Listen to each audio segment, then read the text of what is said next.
Imagine this bleak building, downtown, dusk, crumbling bricks, broken windows.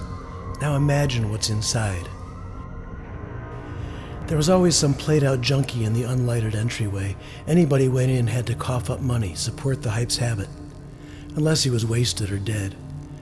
You went up the stairs, but did yourself a favor if you watched that fourth step. The wood was rotted away. You could get hurt if you put your weight on it. There was too much rot inside. No light on the landings either, so you couldn't quite see the tired hooker with COVID-19.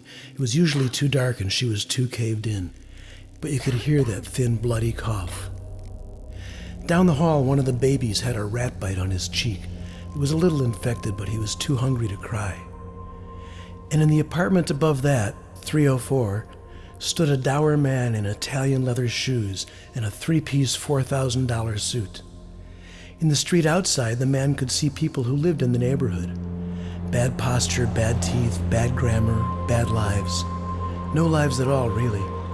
The man at the window could see their ship going down from his spit of dry land. Someone in the street felt his gaze and looked up at him, gave him the finger. He put on silk pajamas and shaved for the night. Really, here was a man who shaved for bed. A man of strict appearances then, of masks even.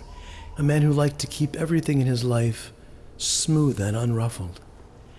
So when the shrieks in the apartment next door mingled with breaking glass, he only thought, do you have to be so loud? Clearly this man held his arrogance like a shield. The question is, what was he shielding against? And what was he even doing here? I'll tell you what one of the tenants said, shaking his head.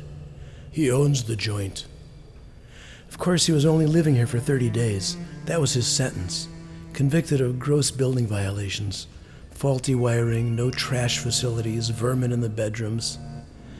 The landlord felt that these people, his tenants, blamed him for their shabby lives because they needed a scapegoat. They refused to admit the truth, though, that if you left garbage around, you got rats.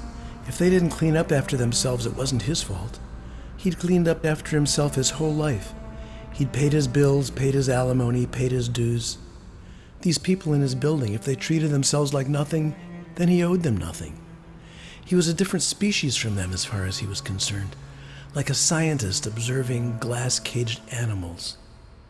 But then this thought brought up another. Once he'd seen a picture of Adolf Eichmann, the man in charge of Hitler's final solution, who was finally caught by the Israelis and put on trial, but kept inside a bulletproof glass booth so nobody could touch him until sentence was passed. And the landlord remembered wondering what that must have felt like, being where nobody could touch you, viewing the world from this remote perch. The landlord wanted to be like that, like the man in the glass booth. Well, the judge who was hearing the landlord's case liked to think of himself as a poetic justice. So he ordered the man to live in his own apartment building for a month, under house arrest. Fine, said the man, I carry my home inside me. Doesn't matter where I sleep. It does to me, said the judge. I live in my world. Let's see how you like living in yours for a while. And so the man went to live in room 304 of his own apartment building. That was the judge's punishment, and the landlord wore it like a badge of defiance.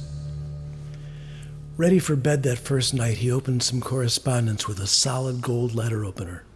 He checked his emails, he scheduled some meetings on his tablet, and in his usual orderly way put himself at rest.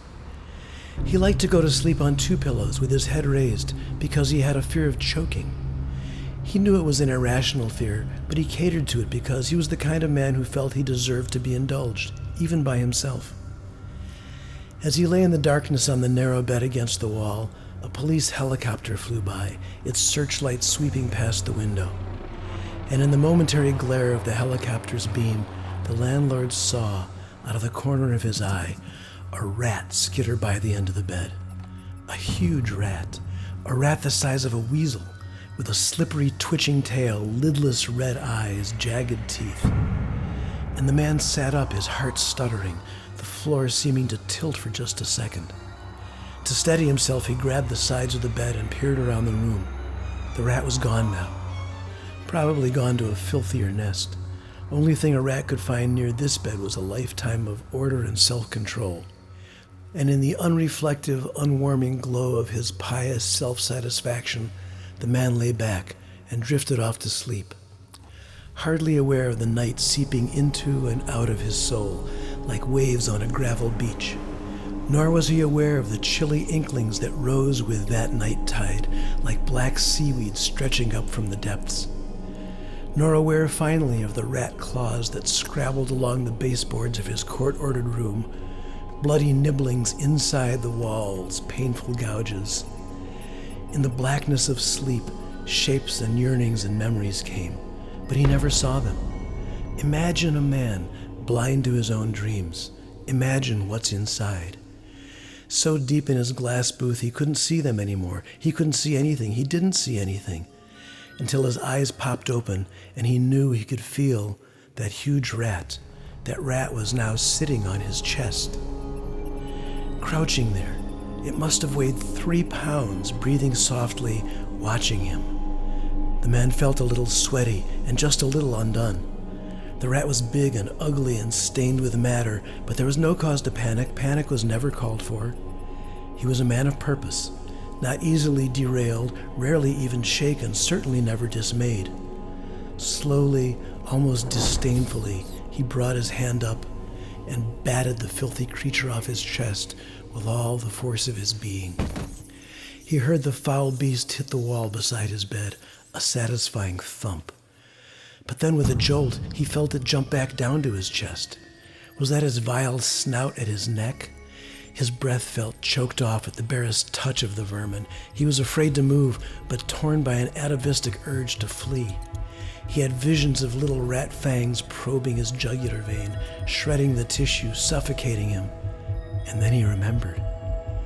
Remembered that inside his briefcase on the table just beside the bed was his solid gold letter opener. Inch by inch he patted inside the valise, escrow papers, a cell phone, until his fingers found the smooth elemental point. Slid up the blade, gripped the handle, raised it high, plunged it into the wretched thing on his chest, and threw the creature into the night. He jumped up, turned on the light to look for the wounded rat, to gloat, maybe to kick it out the door into somebody else's bad night. But there was no rat, dead or alive. No rodent of any kind, no nothing, until he noticed, hanging dead weight at his side, his arm. His own arm. Completely asleep. No feeling in it at all. Only the letter opener in it, buried to the hilt in the flesh near his elbow, like an ornate dagger oozing blood. And that's when he realized there had been no rat on his chest, only his own sleeping arm lying there. And that numb limb is what he'd imagined to be a rat. You can imagine he felt a little foolish now, and more than a little shaky. So he grabbed his cell phone. He punched 911. But feeling was returning to his arm. Pins and needles at first. You know the sensation. He steeled himself against the anticipated pain. He didn't like pain, but he knew how to deal with it. You just accepted it. You lived with it until it was like any other sense, and then you forgot about it. But here's the thing. As his arms started regaining feeling, started waking up, so did his memory. As if the nerves in his forearm had been dead like his spirit, and now both were sparking to life again. Just at skin level at first, but then deeper and deeper, images began to surface like sulfurous magma from a rocky seam, which reminded him of the swamp gas near the tracks that ran past his house when he was a child. All those trains going somewhere without him. But he got out. He'll never see those years again. By God, all those broken days that made him bleed. They didn't know he could bottle up his pain. Bottle it up. Bottle it. Yeah, it's a bottle. Shake hands with my bottle, kid. That wasn't fair. Nobody said it was okay to cut him with a bottle. They shouldn't do that. That really hurt. Make him stop. Shut up! He wouldn't let it hurt, though. Once he knew it was coming, it didn't hurt anymore. Shut up! But then why was his face so hot and wet with salt? Shut up! Shut up! Shut up, the old man was yelling. But he couldn't make me listen. I had my hands over my ears. I didn't have to listen. The old man couldn't hurt me. Nobody could hurt me anymore. He could choke me, maybe, but that didn't hurt. That just choked. It made me go to sleep. That was the best way to get away from him, from all of them. I didn't need any of them now. Didn't need, shut up, didn't need them. Didn't need the old man. Didn't need her either. Her red eyes watching to see who cried. Well, I didn't cry, and I didn't need her empty stare. And it didn't hurt if I stayed way deep down. That's what her glassy eyes taught me. Look at her, she's not in pain. But the old man still thinks he can hurt me. What a joke, nothing hurts me. I don't feel pain, I don't feel cold, I don't feel. I could smash glass with my face and I wouldn't feel it. I don't feel anything, I don't feel. The man found himself standing at the window, hands over his ears, the blade of the letter opener throbbing where it prodded him down to the bone.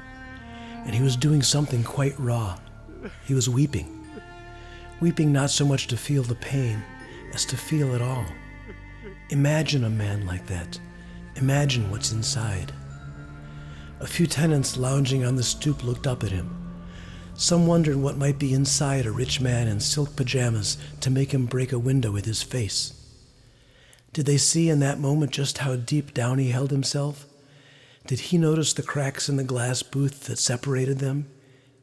Maybe. Maybe I was done sleepwalking now. Finished handing out the same measure of bitter blows I'd been dished all those years ago. Maybe I glimpsed the way that every now and then help can come from inside the dungeon. It's good to sleep, but there's a time to rise too. The hell of it is how often the deeper the sleep, the more painful the awakening. But sometimes if we're very lucky, we can stay awake, and the pain finds a place to rest in the light.